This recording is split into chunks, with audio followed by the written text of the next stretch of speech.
Welcome back to another episode of our review series. I'm Simon, he's Scott, and behind me we're joined by greatness, the Honda Integra DC5 Type R. Now I'm a bit biased, I've had a few of these, I've still got one, I'd never sell it, I think it's amazing. Out of the box, these have 220 horsepower from a K20 naturally aspirated engine, 2 litre, red line, 8,400 RPM, limited slip diff. This one, totally different. It's got a turbo bolt to it, 500 horsepower, loads of juicy bits. Let's get into it. So the DC5, it was produced between the years 2001 and 2006. The only difference we saw in that time was a facelift version coming out in 2004. With the facelift, this is a pre-facelift, with the facelift you got different rear lights, you got different rear bumper, different front headlights and different front bumper.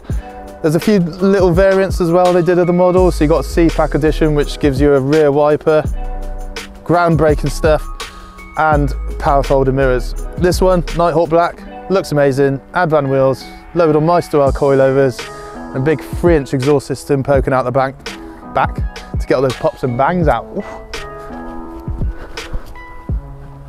So the JDM K20 engine, which is found in these and the FDs and stuff like that, produces 220 horsepower. On the outside it looks the same as a K20A2, which is found in the European Civic Type Rs and stuff like that. On the outside it looks the same, but the inside totally different. Got different pistons, different head design, bigger cams and 20 more horsepower.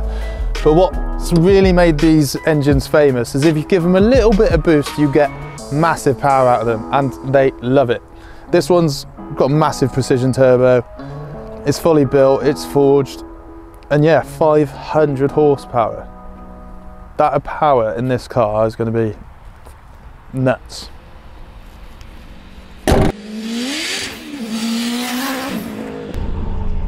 So inside the Honda Integra, seats, I don't think you can get better than these Recaros. They're so comfortable.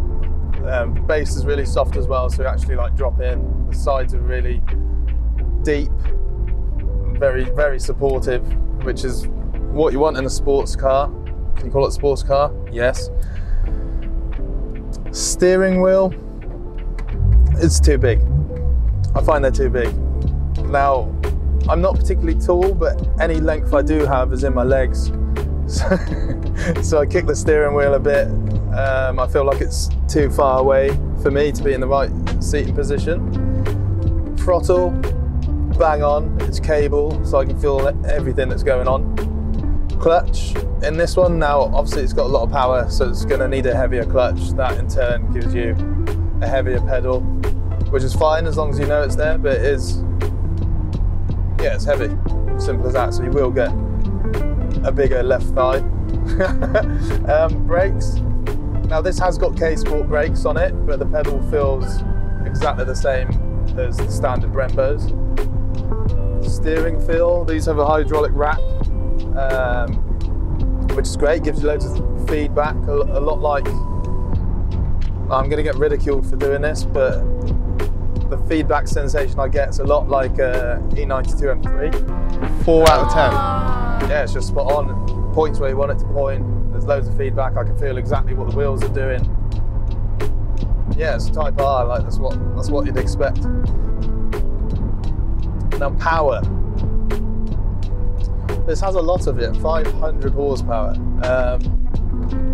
Now the gearbox in these are generally, is chocolate the word? They're fine with like normal power, but as soon as you go past 350, 400, fourth gear doesn't like it. If you throw loads of boost at these without putting in the proper measures, you will blow up your gearbox. Luckily this one though, it's got boost by gear, so it gently brings in the power, so that is not an issue in this one. This has got a different diff as well, so you've got, I think it's a gripper diff or cars or something like that. I don't know, I'll have to look in the paperwork, but yeah, it puts the power down really, really well. Today we're actually out, it's the winter, it's very wet. Well, it's not wet, but it's like sticky. Over here in the UK, they put grit on the roads, it's a stupid idea. So yeah, it just makes the roads really like slick. It's not the best. It's not the best driving conditions, especially when you're in something that's front wheel drive. with way more power than it should have.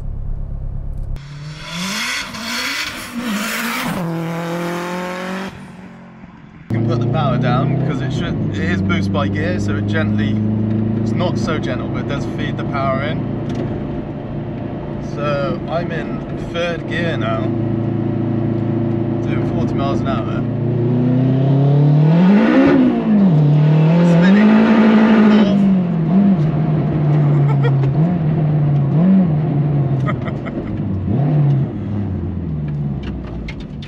I'm going to use the word that I've used before, Larry. 3rd gear spinning, 4th gear spinning. This is on Goodyear tyres, so it's on pretty good tyres. But there's a lot of power trying to go through the front.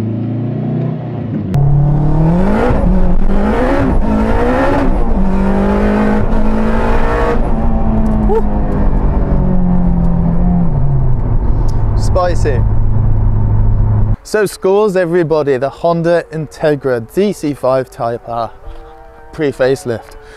Appearance, this is very high, 8.5 out of 10. I have mentioned I've got one of these, but let me elaborate on that.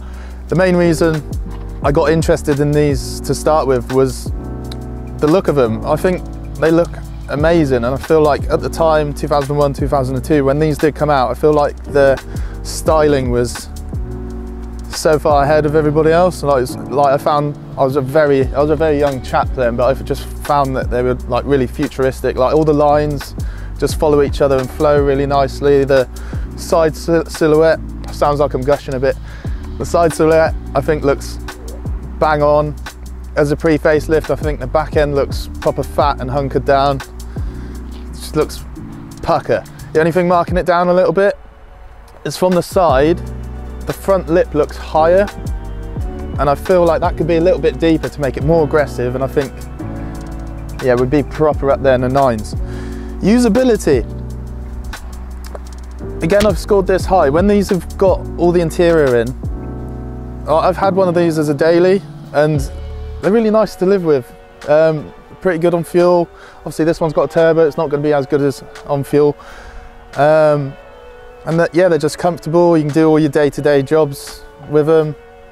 Go to the shops, take your bird out, and yeah, they're just nice. The only thing that's a bit downwards is the sound system, but then it's Japanese import. You can update that and get it to your liking.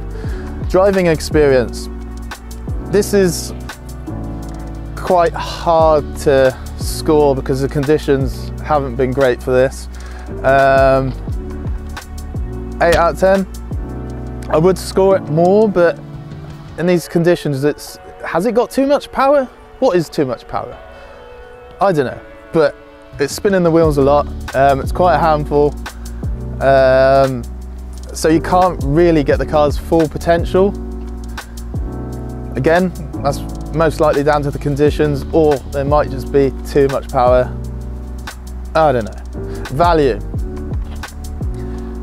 Again, this is high, and I will explain, but 8.5 out of 10.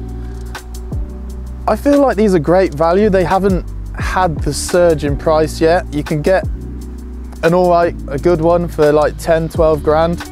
You do have to watch out with rust and stuff like that, and burning too much oil. You need to make sure they've been looked after. And for a really good one, you're looking at 20 to 30, like really low mileage. Absolute spot on one. But yeah, 8.5 out of 10. I feel like they need to bump up in value. I mean, it would help me out. But yeah, I don't know why they haven't gone up yet. DC2s, the predecessor to this car, they've started hiking up. But it hasn't quite hit these yet, but I think it's to come. So I definitely think they're a worthwhile investment if you can get a good one. So overall, that gives us an 8.4 out of 10. It is quite high, but I think it deserves it. I think they're a great looking car. Engine, amazing. That's why everybody's trying to put these in every other car now. Chassis, spot on.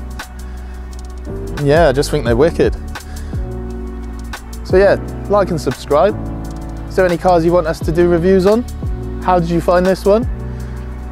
I do try to be honest, and it's got all the bits. It's got a turbo, makes all the right noises, and goes like absolute stink.